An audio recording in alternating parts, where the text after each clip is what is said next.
Yeah.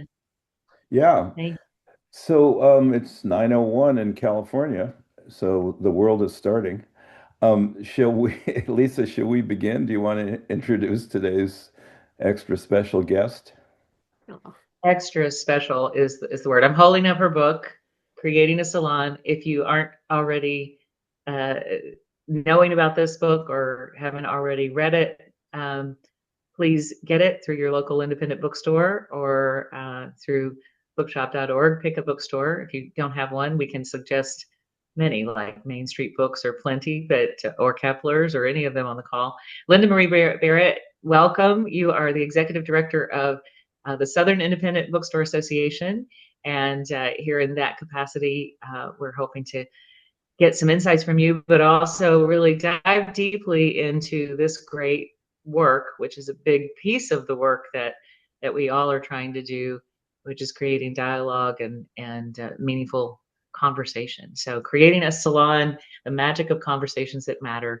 And I'm gonna leave off the introduction and the bio with that and just say welcome. Let's dive in. So All right. Thank you so much for having me here today.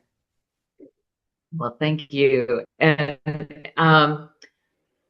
rather than me, this book is it was so fun. I'm learning to play mahjong, and I went to a friend's house and I saw it there on her end table there in her living room, and I said, "Oh my goodness!" And so it was so fun just to see the book out in the wild and in a place that I didn't put it.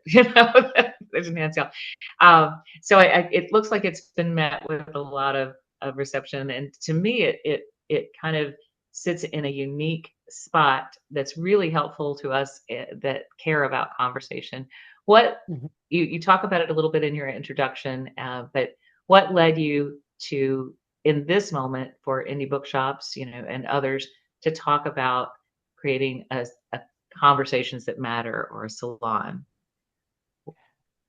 Well, the original impetus for the book was I started a salon in 2016 or 2017 when I was transitioning from, I was the general manager at Malaprop's Bookstore in Asheville, North Carolina. And then I was transitioning to work for SIBA, which is a work from home position. And so I really wanted to make sure that I kept up with connecting with people, and I wanted to increase my friend circle and just have those really great deep conversations. That I did host a book club, and I still do host a book club with Malaprops, but I wanted to go off book and talk about some issues that were of interest to me and hopefully to the people that I invited to my salon. And that experience of hosting salons over the last 10 years has been really transformative to me. And during the COVID era, I really realized that a lot of people were feeling kind of isolated and disconnected from others in their community. And gatherings have always been so important to me. I love hosting them. I loved hosting them at the bookstore. I love hosting them personally. And now with SIBA, we create really big events, and I'm very thoughtful about that too.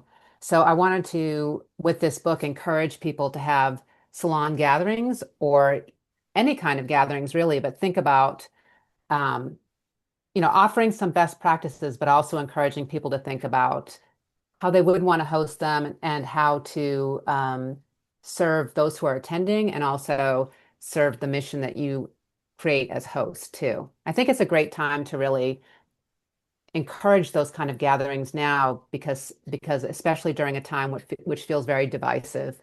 And we also often get our community through social media, which is very different than in-person gatherings, as I'm sure everyone here knows. Lisa, do you want to talk about for a minute about the difference between for a bookstore, independent bookstore, an author event and a salon, and where what the overlap is, and you know what I mean? Where Yeah. the most basic process is an author event to gather people, but you're talking about something I think a lot more powerful in a way. Uh, did you want me to jump in there? Yes. Okay. Yes. Yeah. I think he said Lisa and meant Linda Marie. So yeah. Oh, Okay. I'm sorry. I Yeah. meant Linda. I'm sorry. Linda Marie. I'm sorry. Yeah. Well, I was the event coordinator at Malaprops, and I loved hosting author events there. And at the time I was doing that, I did like to, like a salon type author event would be like more interactive with the audience, most likely than your ordinary author event that can be in conversation with another author. But there are ways that I would suggest for bookstores, if they wanted to do a salon series that involves authors, that could take it to another level. That if the bookstore was into it and their community was into it, there could be things like, after the event. I think Sherry Stauk is here from Main Street Reads, where you would have an author event, and then after the author event, the author is willing to go deeper into conversation with the audience about the subject of their book, um, or taking the author out to dinner, like a special group has a either pre-event or after-event um, dinner where the people that are there could go into more conversation.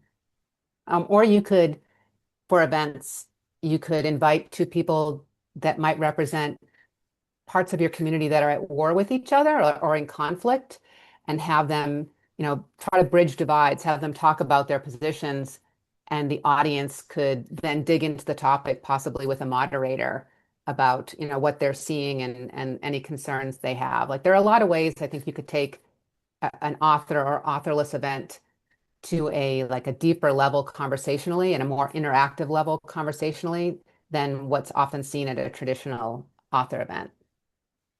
Yeah, Absolutely. And do you think? yeah.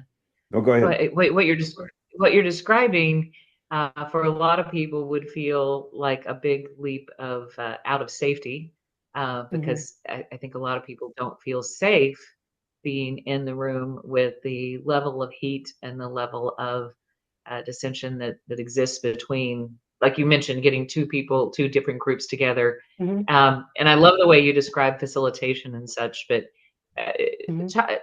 walk us through a few of the things that you pointed out in the book about how to alleviate that concern and how to get people in the room in a way that they don't feel like they're going to get hurt, you know? Mhm. Well, I do think that there has to be, in that kind of scenario, a willingness to be uncomfortable. But like, to use an example from my time at Malaprops, we had an event where someone was prologuing and we knew from people coming to us that there was going to be protesters. So a local nonprofit mediation center, we reached out to them and they brought in someone who was trained at mediation to be there. And because we didn't want to put the bookstore staff in the position that could feel very uncomfortable, and they don't have the training necessarily to moderate conflict. And it worked out fine. I think, other things you can do is, if you're a bookstore and you're hosting an event like that, is to, have messaging on the front end about code of conduct and expectations of those who are there, and also speaking to your staff and making sure the people are comfortable with how you're going to approach this. Um, and if they're not, then having a conversation about that and seeing what assistance could happen that would make them feel more comfortable.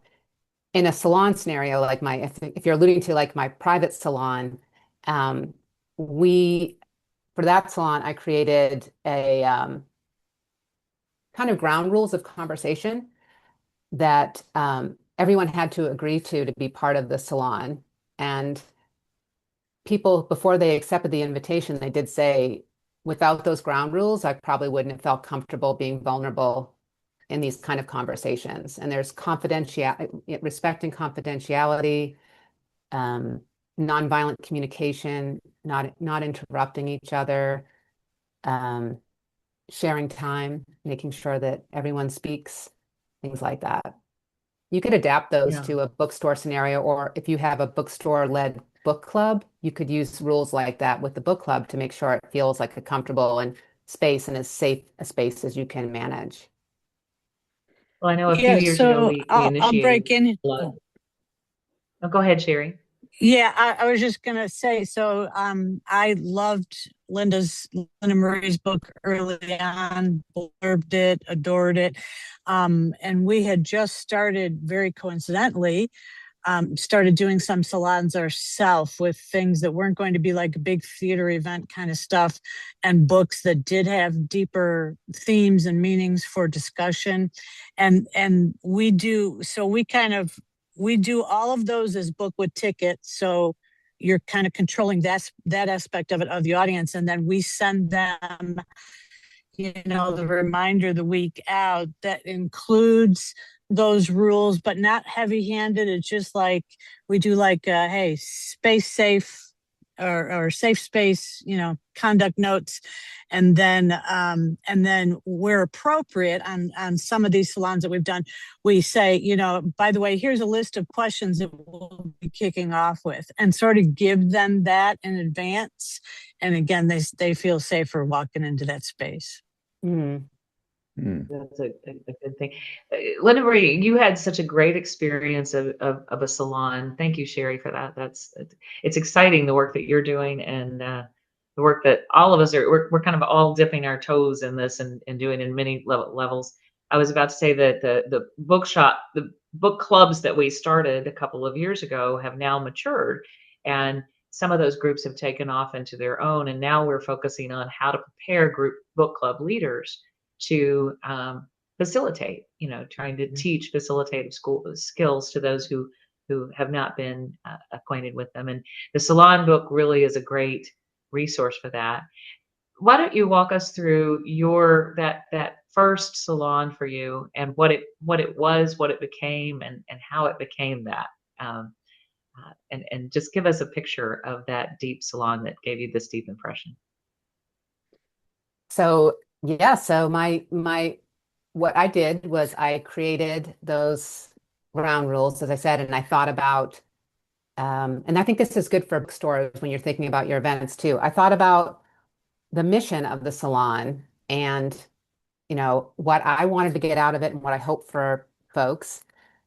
And I thought of a name and the format, the structure. I thought of all that before I did it, and then I sent out invitations, and everyone accepted, which was very exciting.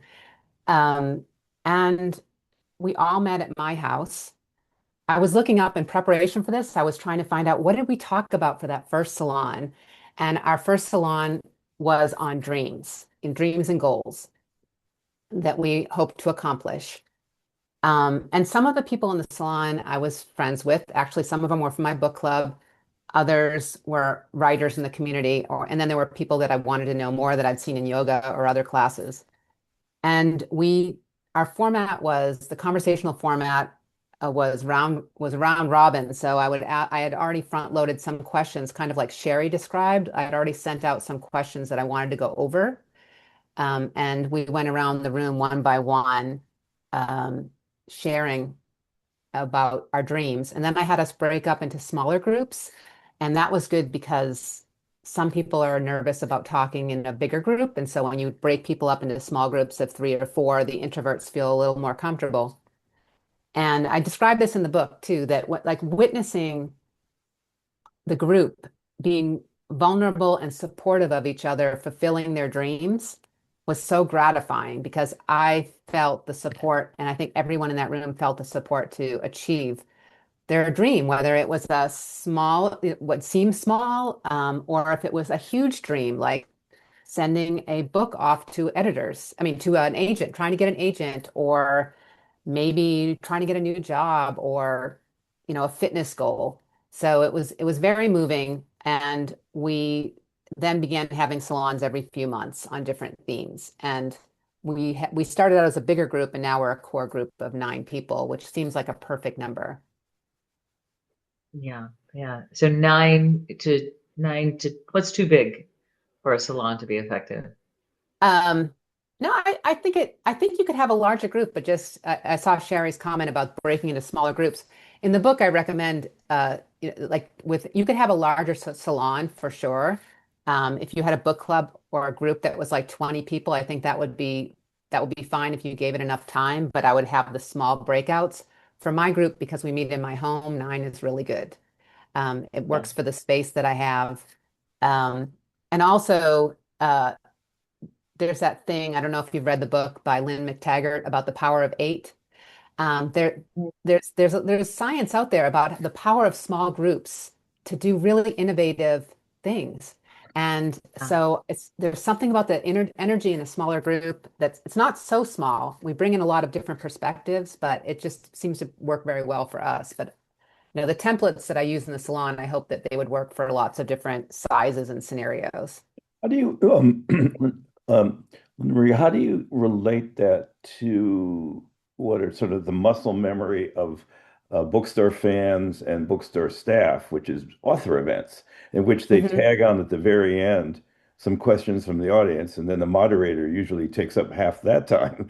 So it's kind of, Yeah. in terms of a conversation, it's a very different kind of thing. How do you, in this, putting it in the setting even of a bookstore with 8 people or 10 people, how do you adjust for that or get people to adjust for that?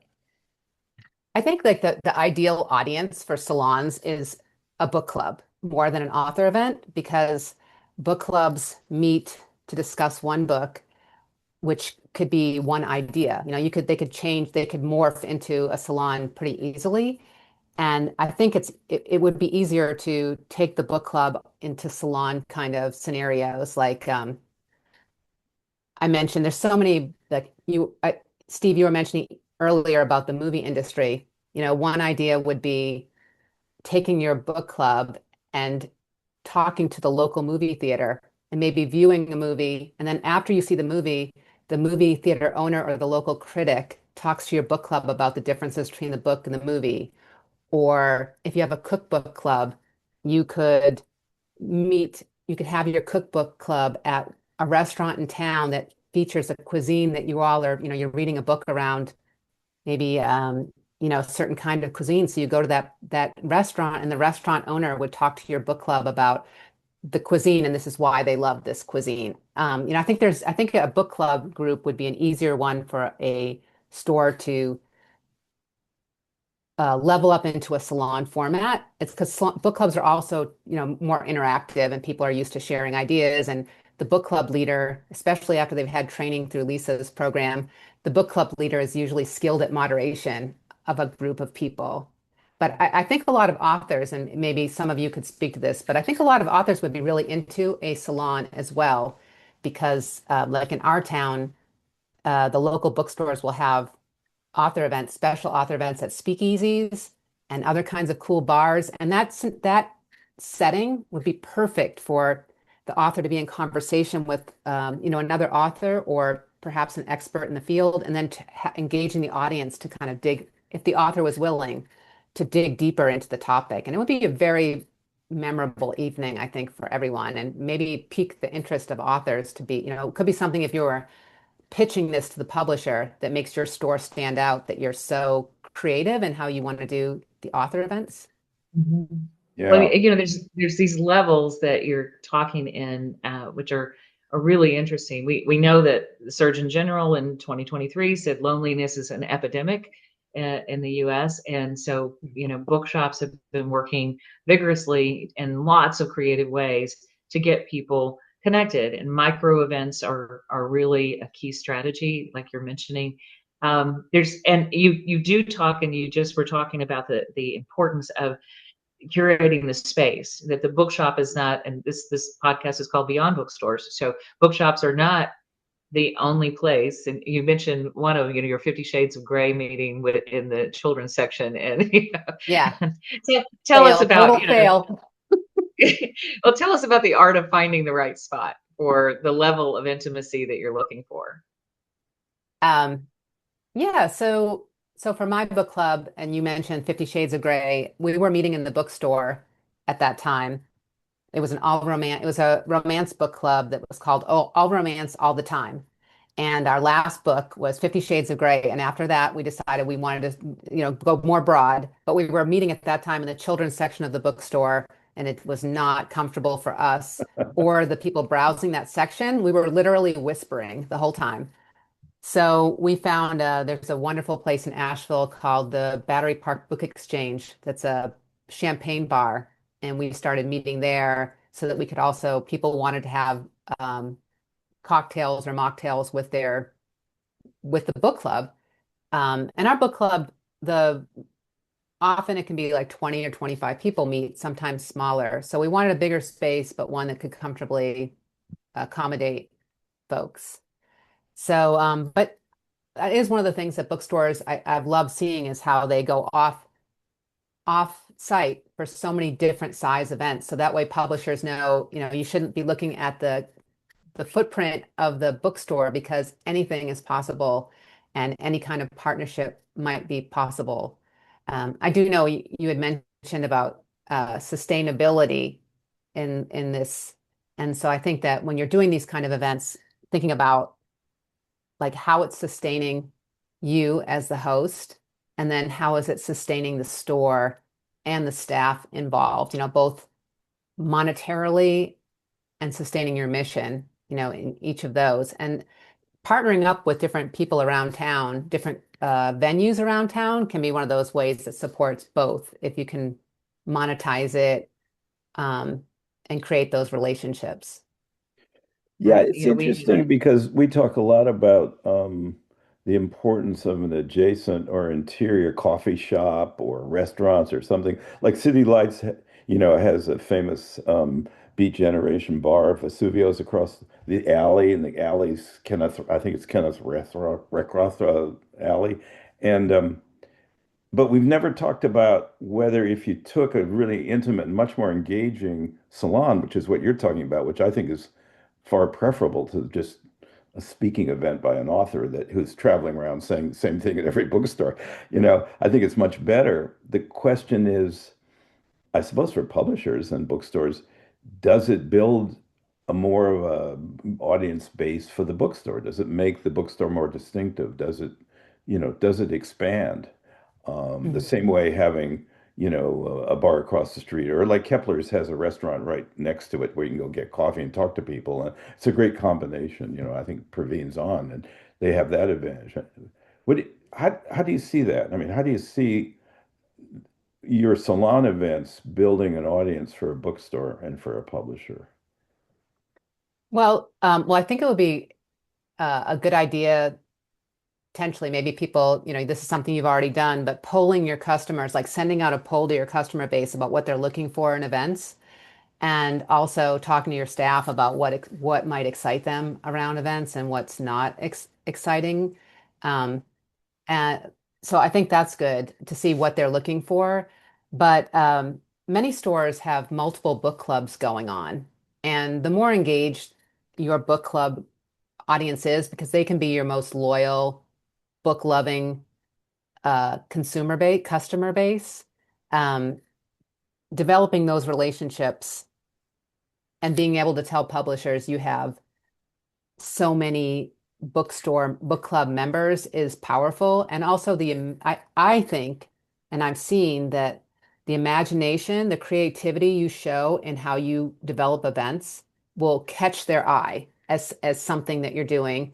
And you can figure out how to monetize. I think it's figuring out how to monetize this because it's not usually an author event based. If it's book club based, then figuring out how to monetize it. I see that some stores, their book clubs, like I was noticing at Fountain Books, you must purchase the book to be part of that book club. Like there's a value to the book club discussion. And I know bookstores can sometimes be hesitant about that, but these kind of meaningful gatherings, if you're creating a really meaningful gathering, often people will pay to be part of that because they're not getting that in other areas of their life.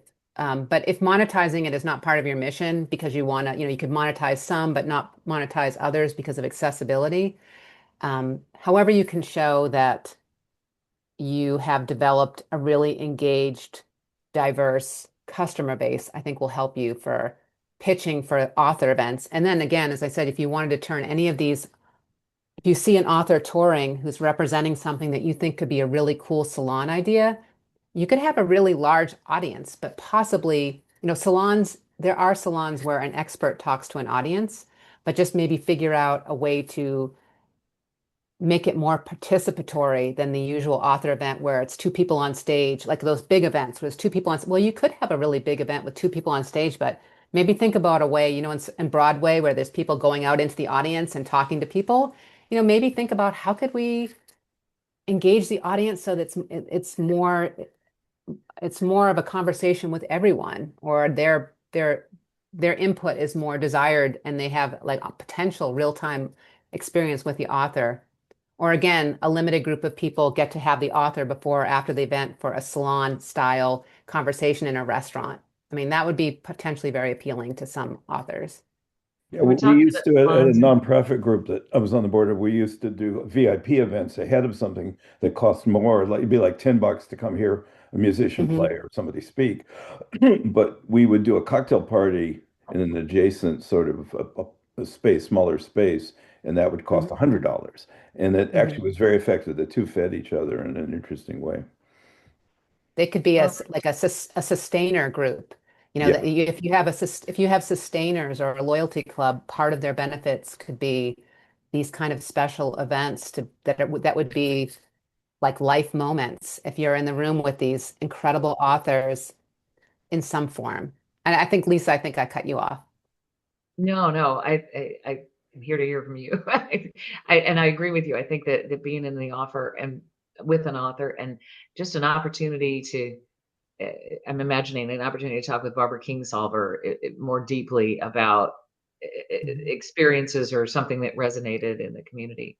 So you're talking about when we're using the word salon, we're using it as any place where we've got a deeper dialogue going on and a deeper level of participation. And you've got it from the big events like how you plan the SIBA or the New Voices, New Rooms events, all the Hmm. way to the intimacy of your living room and people that you go on Hmm. vacation, that you end up having these deep conversations. So it's a continuum that can go as deep as the group wants to take it, I guess. Yes.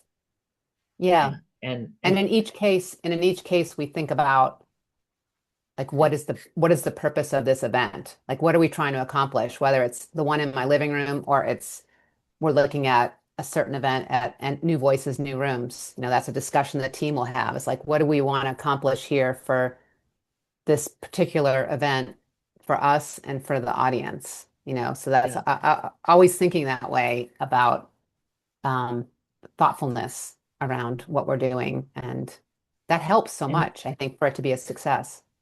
It and also the ties facilitators. into the understanding the character of your store, the distinct Hmm. character of your store and of your audience and how that character appeals to them, and then doing something that fits into that same strategy.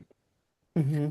You're coming straight from March Madness in the Southern Independent Bookstore world, which was Hmm. where different stores highlighted things that they're doing well, and folks visited all over the Southeast, and I missed all of them, but grieved each of them because they each looked so very interesting. Let's take a second for you to connect this idea with salons and some of the great work that you're seeing within the Southern Bookstore Association.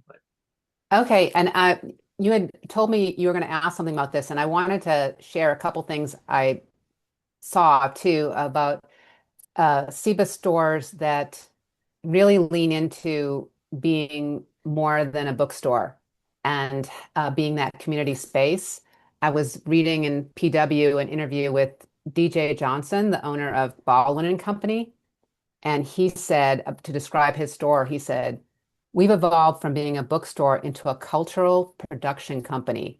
We host events, and I think of us now as an intellectual commons. Instead of being just a retailer, we are a thinking institution.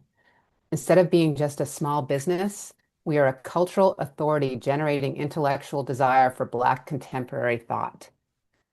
Um, and then when you go on to his site, he says, "Our mission is to inspire growth in people and communities through the power of reading." And he talks about being a community hub. And so I feel like that I know bookstores across the country are really leaning into that, like community hub, space for stories, space for connection and community. And I think that is like when you were talking about sustainability, that is a sustaining thing, I think, to be because stores are so much more than that. And when I was reading Self-Awareness when Robert Gray, one of the writers, said he had this dream about bookstores as ERs, as emergency rooms. Yeah. And for anyone who's been a bookseller, you know you've done that. Like where someone's come in critical condition for some reason, and you've tried to figure out what book will help heal them, or that kind of thing. Um, so I when I saw DJ's quote, I wanted to share that. But I did look around SIBA land to see some of the cool things that are happening. Um, and a couple of them are at Plenty, that sounded really cool, like your Sawmill Poetry series, which is featuring a Southern poet followed by an open mic portion with time to meet the visiting poet at the end and get a signed copy. And the Silent Book Club, which we've seen at other places too, where it's you're being in community, but silently or not. Um, the Bookworm in Powder Springs, Georgia, she has bookstore date night where you can have exclusive access to the bookstore for a certain price. And on social media, you'll see her romantic setup for the dating couple. Um, Novel in Memphis, Tennessee, they have Book It, which is an audio book walk with a novel and Libro FM. So people grab your headphones and walking shoes and you walk with the walking club. Um, they also have story time with the Youth Ballet of Memphis, which is really cool. I want to know more about that. Um, M. Judson has M. Judson is in Greenville, South Carolina. They're extremely innovative around events and they're very good at monetizing them. They have books over drinks in the evening, which includes a signed copy of the book, a cocktail or mocktail, and then author time, and then lunch and lit, which is a three-course lunch, signed copy of the book, and discussion. Um, and Parnassus has a kids' writing bookshop for middle grade readers and writers. And there's a lot of different kinds. And Main Street Reads, I don't know if I think Sherry's still here.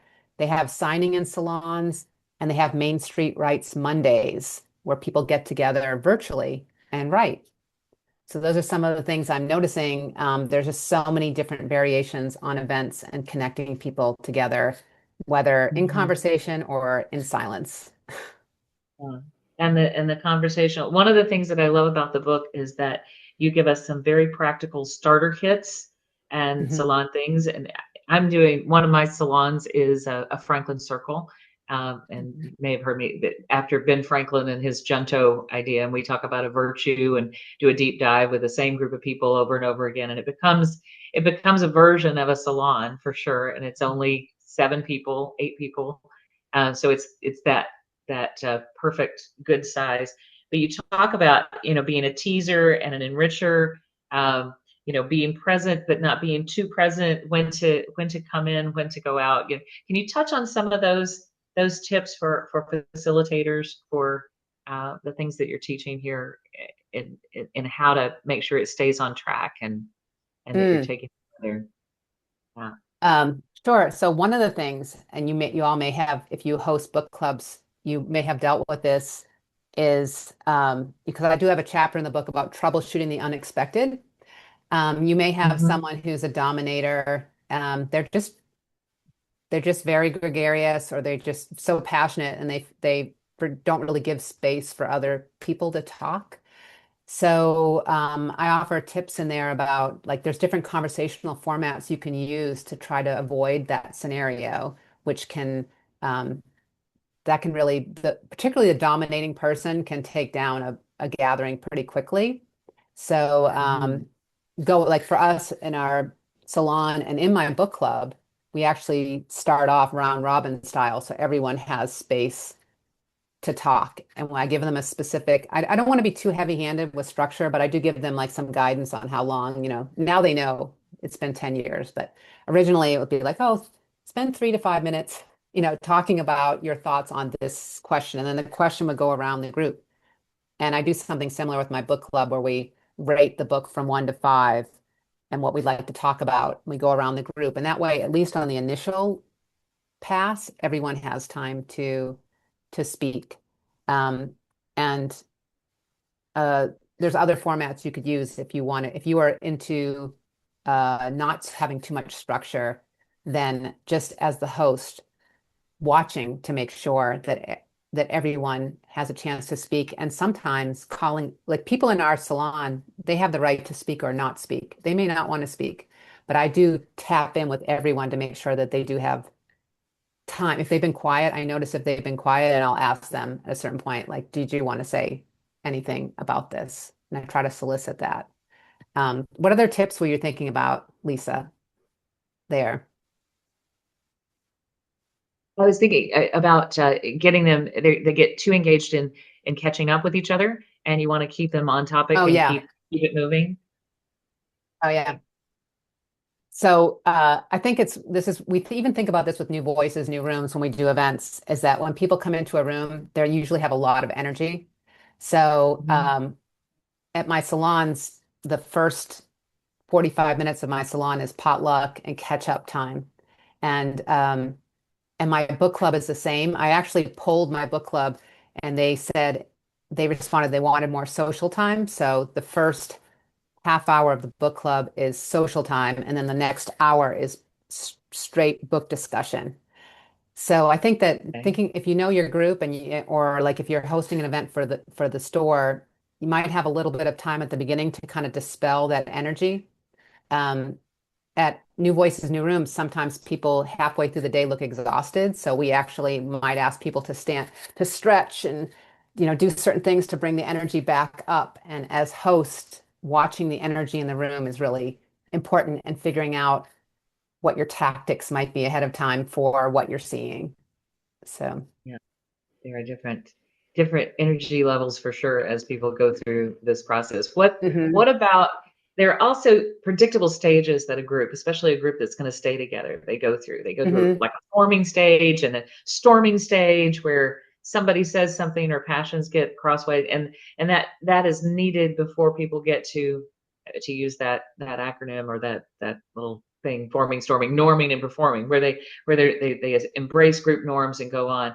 Can you describe or think of a time where one of the times that you've been through that storming phase, that time where it got uncomfortable and you navigated it forward, and how that happened? Yeah, I do mention that in the book. We had one salon where someone in the group said something potentially offensive and it got quiet. And as the host, whether you're the bookstore host or a personal host, it's really on you to approach that situation. I mean, at least I feel so. I feel that people are looking to you to help with that because they don't want to be rude and assume, they don't want to drive the bus. They want you to drive the bus. Yeah. So, but I let that sit for a moment because that person was significantly older than the rest of us. And I was like, I just had to think about it for a second. But I asked her follow-up questions, and then I felt better about it. Um, but that's part of the importance of having, and Sherry Stout mentioned this earlier too, of having those ground rules or code of conduct in place ahead of time that allows you as the facilitator to point to those ground rules. And if necessary, like if it was offensive, we would have to address it directly because, for the sake of those who would be offended. You can make it into, a gentle teaching moment if possible. Um, but that can happen and it hasn't happened often. And as you said, Lisa, like that, maybe that was in the beginning of our salons and the first year, and then we grew to know each other. And my book club, we've been together for 20 years. So I know those people really well, and they know me. We do have new members all the time. But I think as the moderator, I just keep an eye on them to make sure that we're keeping within the guidelines, in the kind of the guardrails of what's expected of members. Linda-Marie, We talked about Praveen asked, what's a good duration for a typical salon? Like, what do you think? Well, so depends on your goals and setting, but for my personal salons, they're 2.5 hours. The first almost an hour is dinner. We have a potluck dinner. And then the second hour and a half is for discussion. We've tried to go to 2 hours, and that was not enough for us. But I think it depends on your group. I would say check in with your group. If you're hosting it for a store, you might have, if you were going to have a dinner, 2 hours seems plenty long. At a person's house, 2.5 hours seems good. It would be something I would probably follow up with your participants to see how they felt about it. But you can also, we talked about, you can feel the energy in the room. And the group that I'm with, I have to cut it off. I would rather cut it off while it's still energized than that feeling when you've been at something and it's just like, oh, that could have stopped a half an hour ago. Yeah, yeah, As yeah. it peters out, yeah. Yeah, yeah. Easty has a question there too that let's get to Well, some of the and the last questions one and is see. not Saint Book Club, At it's the Ernst and Hadley Salon. Books, yeah. You see, go ahead Go and ahead, ask your Easty. You question. can. Yeah. Well, we have at Ernst and Hadley in Alabama, we have 4 different book clubs. And Linda-Marie, hello, it's good to see Hi. you. We have 4 book clubs, and they're all extremely different. The most recent one is the Absurdist Book Club, which basically arose out of our president. And then the Women's Studies has been around for 40 years, and the Classics is probably another recent one based on books that are more than 30 years old. And that one in particular is the one that has the most diverse attendance. There's a Morrison scholar and a football coach at the University of Alabama. So you want to talk about strange bedfellows. But you know what? It all kind of works. And I thought that, the football coach and the Morrison scholar might be at it. But, it's when you get in that atmosphere, people kind of become naturally, I saw it happen and I can't believe my eyes, how willing they were to listen and kind of put their personal strifes aside. But it's not Saint Book Club, it's Silent Book Club at the end there. TM autocorrect. But it's the silent one is one that we created for introverts, and it's a national organization, but I'm sure there's other people that have it. But the silent one is for introverts, where they come in with their own book, and they congregate for a little while, maybe with food that we've provided, and then because they want to be left alone eventually, they go up into different corners of the bookstore. And it really kind of works. I was very pleasantly surprised how well it worked. And I'm sorry to interrupt you, but do they go off to different corners of the bookstore to talk or to read their book? To read their book. Wow. Which is really kind of neat. I have to tell you, Linda-Marie, yesterday I'm head of the Literacy Council in our 9-county area in Alabama. And we talked about doing a community book club. And I actually talked to them about your book, and then I forgot we were going to have this thing today until I got the wonderful message from Steve. But your book, I'm giving your book to everybody on the board so that they know how, because you can see the question marks in their head. How is this going to work with such a large community? And I'm thinking, okay, this is a manageable thing. We can do this, and I'm gonna let the book speak for it. And I think that's a wonderful idea, EC, yeah, especially because, Linda, you're describing there's so many different ways people can go with it. They can create something from a very small group to a larger group to a different thing. So it's really about the intention of creating and I things. can see how different breakouts could happen, different smaller groups. And a silent book club, obviously, they're not in dialogue, but they're in light dialogue. So for the socially anxious or someone, they have a chance to have an acquaintance that they can say hello to, and that's a level of knowing someone that's better than isolation. And then there's the 2.5 hour salon, which would be a chance to go more deeply. One of the questions that Praveen just raised is one that I had too. Trying to do it online or on Zoom, on some kind of digital platform versus the visceral feel of being in person. Talk a little bit about that. Well, I do mention that in the book because we had the COVID era and we could not meet in person. So I took my personal salon online, and we added sensual elements that at the time made sense. Like I said, everyone burn a candle in the background, like do something or you could have, we ate dinner at the same time. Like we couldn't have potluck together, but we could all enjoy that social time before we got into it.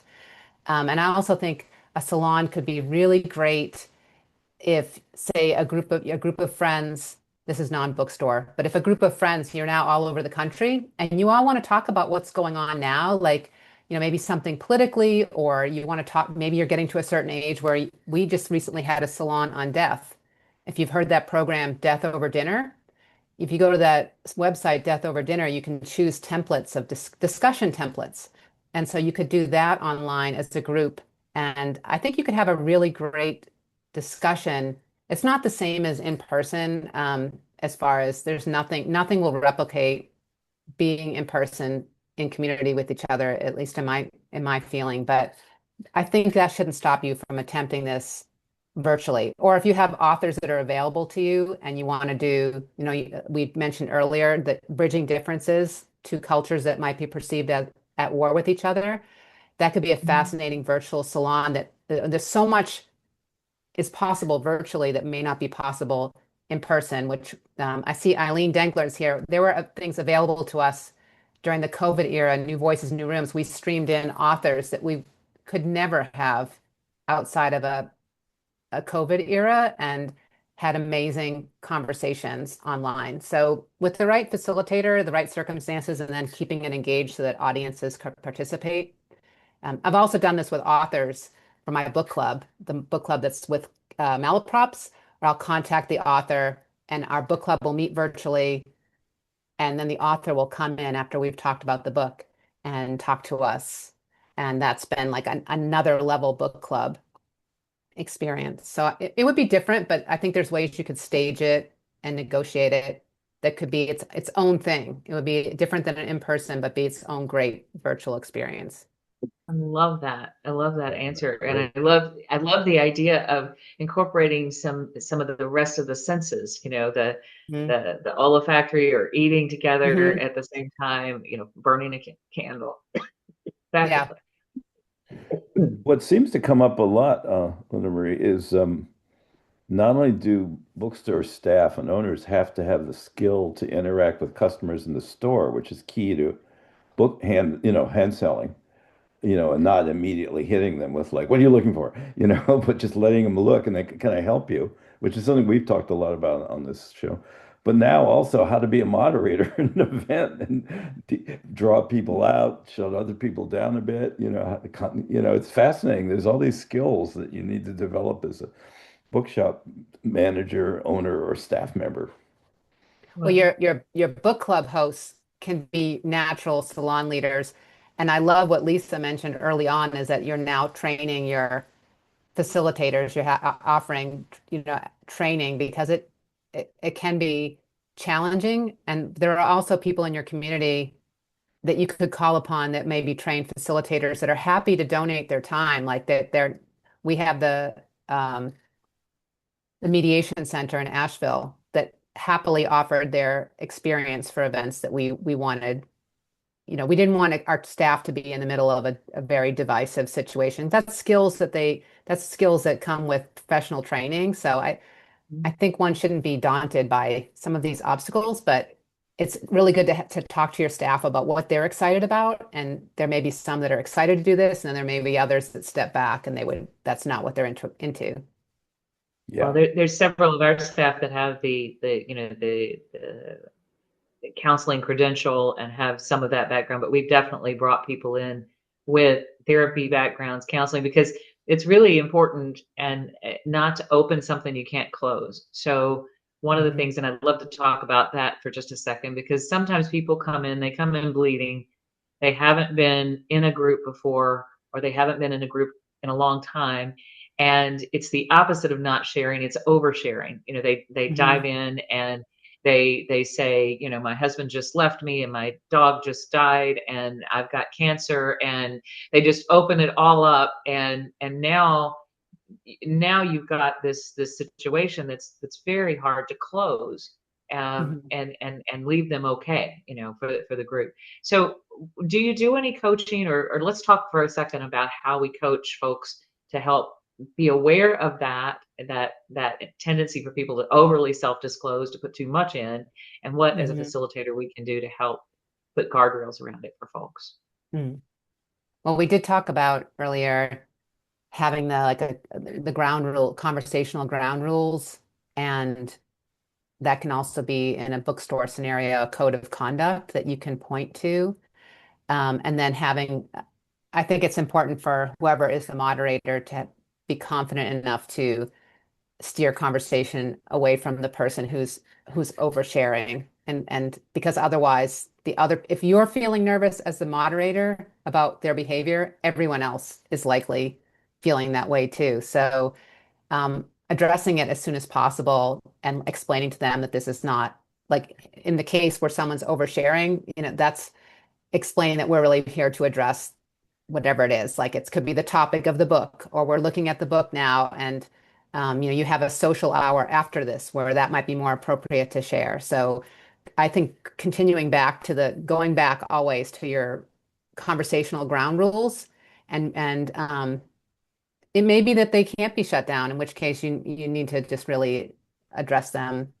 That would be horrible. I mean, that's like a horrible situation. That's where the Booksellers is ER situation where they may need more from you than you thought you would need to give of yourself, but I would then take them aside and speak to them privately to not embarrass them in front of the whole group. That's what I would do.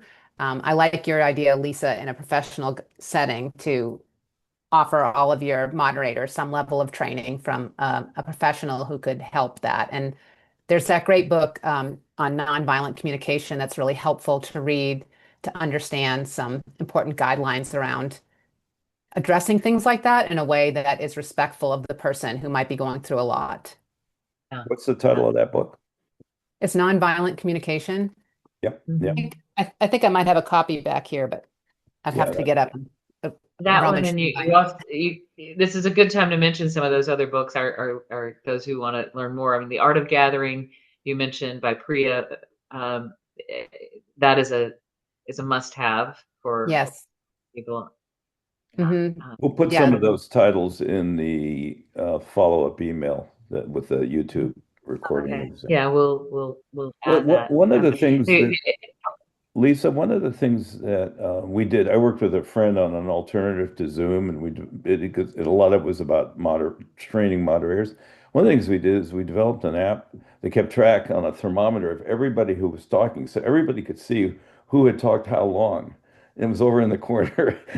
It really stifled the extroverts like myself. But Mhm. that's that's a virtually, really that was virtual. You can't do it, you can't do it in a room.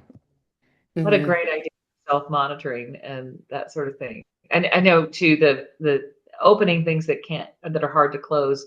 There's some really good empathetic responses that can, I hear you, and what you're raising is bigger than this group has the capacity to help you with Mhm. right now. Yeah. And I want to hear you and appreciate that you're offering a lot.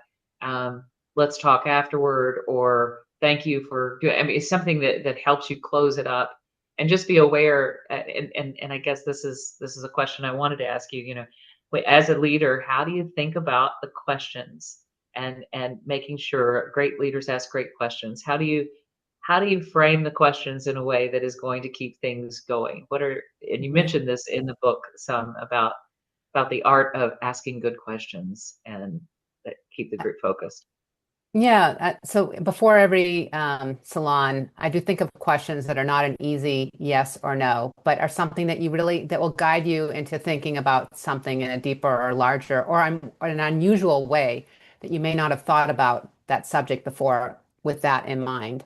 So, so trying to avoid these questions that would be very, very easy for you to answer, again, yes or no. And I always have them in my pocket, ready to ask, even in book club as well. A little bit of prep and coming up with these questions. And for me, can tend to be like a clipboard person. So I'll just have my sheet of like, these are my questions that I can go to. I do a bit of research on the subject.